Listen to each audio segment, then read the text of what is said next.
Hi, and welcome. You're listening to the X22 Report.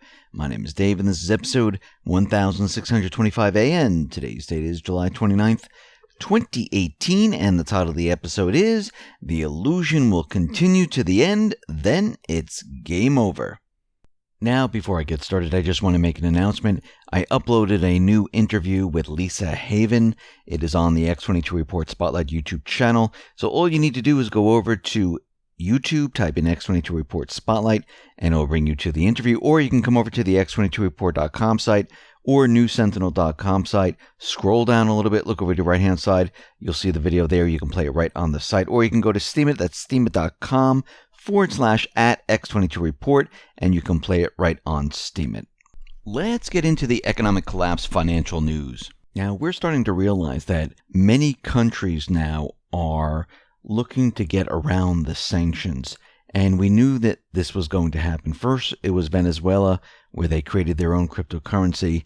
Now it looks like Iran, they are moving in that same direction where they're going to create their state-issued cryptocurrency to circumvent the U.S. sanctions. Now, once again, we've been talking about cryptocurrency, the blockchain, on how this will go around the central banking system. Now, remember, the central bankers, they don't like this. Any type of currency that is not theirs, where they can control it, they do not like.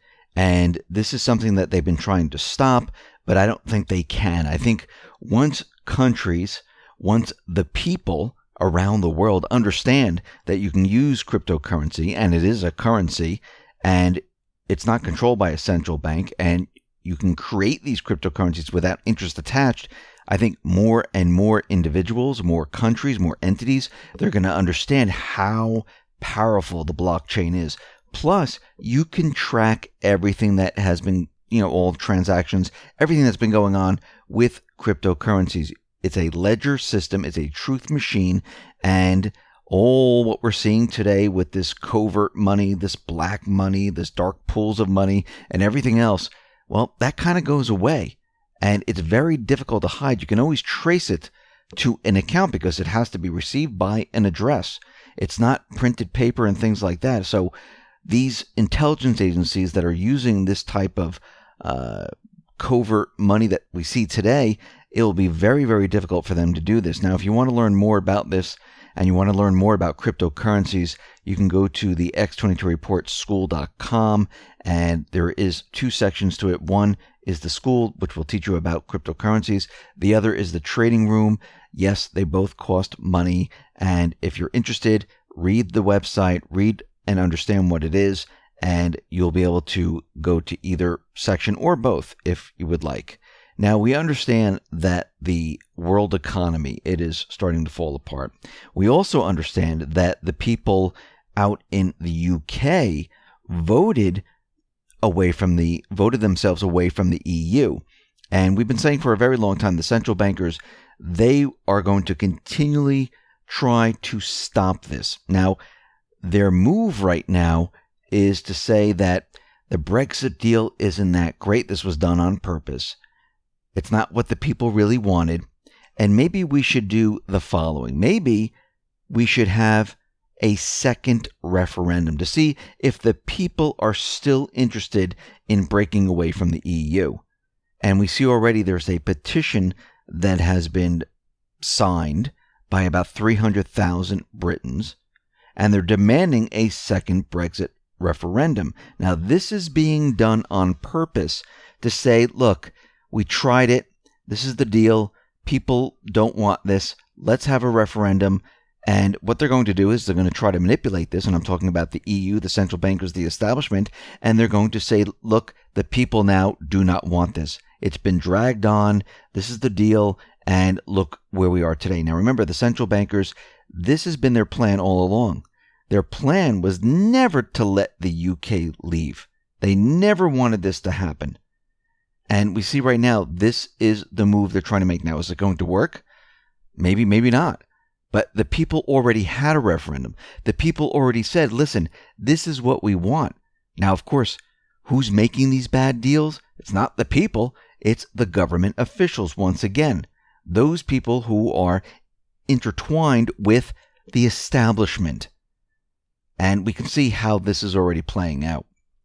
We see out in Sydney, well, real estate, the economy, it's not doing that well. Even though people think it's doing well, it's an illusion. And we're seeing the housing bubbles, they are starting to pop. Now, home prices in Sydney and Melbourne, they're back to the 2016 levels. And these tumbling housing prices in Sydney and Melbourne are the main drivers behind the first annual drop in national property prices in 6 years. And this is coming from a new report. The national median house price fell 1% over the June quarter and a year, according to a report by Property Classifieds Group Domain released on Thursday. It is the first time values have fallen on an annual basis since June of 2012. The negative national growth rate reflects weakening housing prices in Sydney and Melbourne, which together represent about 2/3 of Australia's housing market by value. Sydney housing prices fell by 4.5% in the 12 months to the end of June. And what we're seeing is that things are starting to break down. The same thing's happening in Canada, the same thing's happening in the United States, the same thing's happening in the EU. Now, what's happening here is many individuals, they've purchased their homes. And we saw this back in the U.S. when we went through our housing crisis in 2008. They bought at the top. They took out mortgages at the top, and then housing prices started to come down.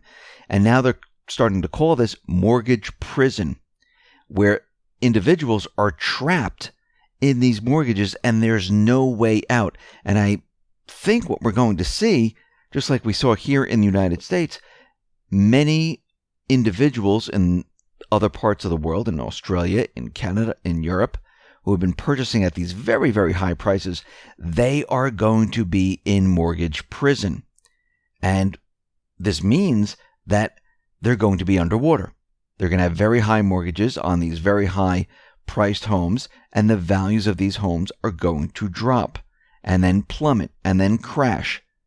And while we're going through this, they will not be able to get rid of their homes, and they'll be stuck with this gigantic mortgage. Now, we talked about how both sides are trying to control the narrative.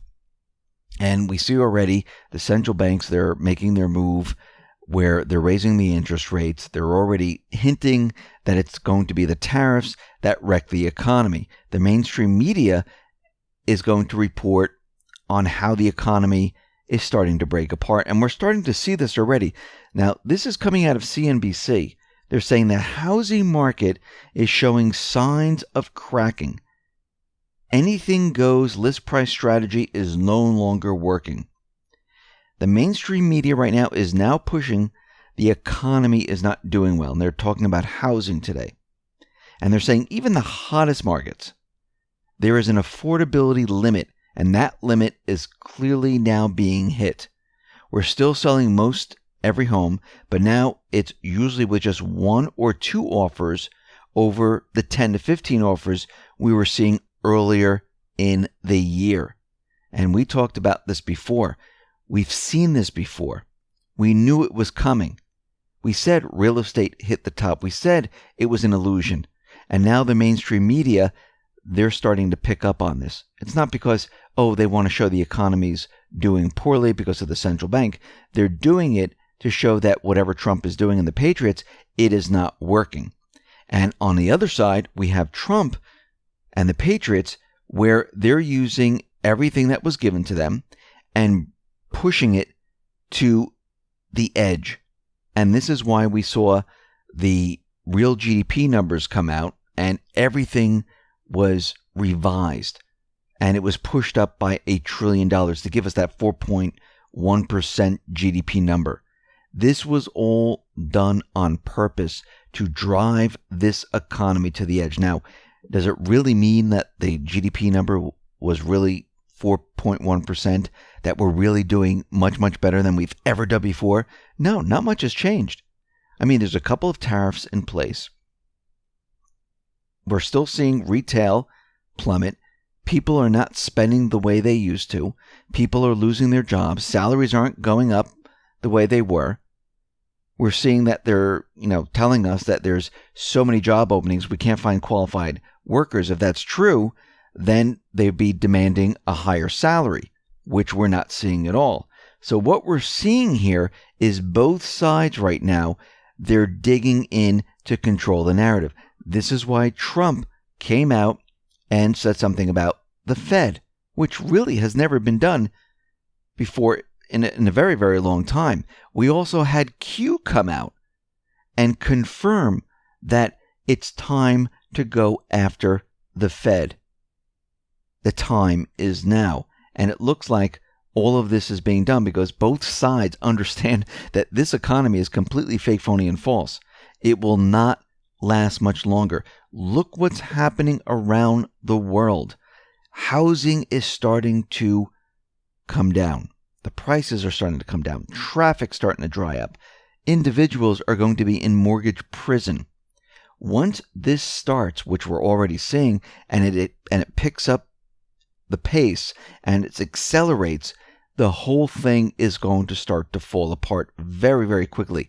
And both sides know this. This is why they're starting to build the narrative. This is why the mainstream media is out there already telling you that the economy is not doing well.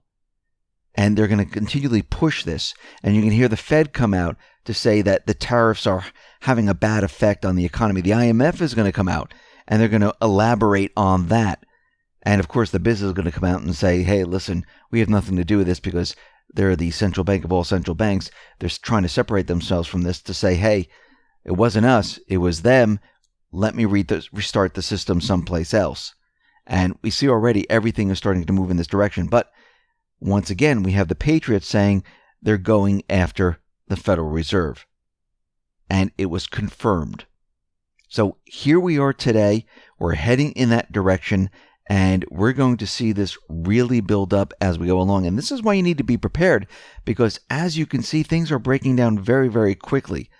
Yes, you can manipulate the statistical numbers. It's very easy. You can change this, revise that, go back in time. They did it while Obama was president. They went all the way back to 1929, added in research and development into GDP just to get that number up to 2%. Now, they had to do something very, very drastic where they revised it and they added another trillion to the economy. Now, do you really think people are really spending? Remember, 70% of GDP is spending. Do you really think people are really spending that much in retail right now and everything else? No, they're not. It's not possible.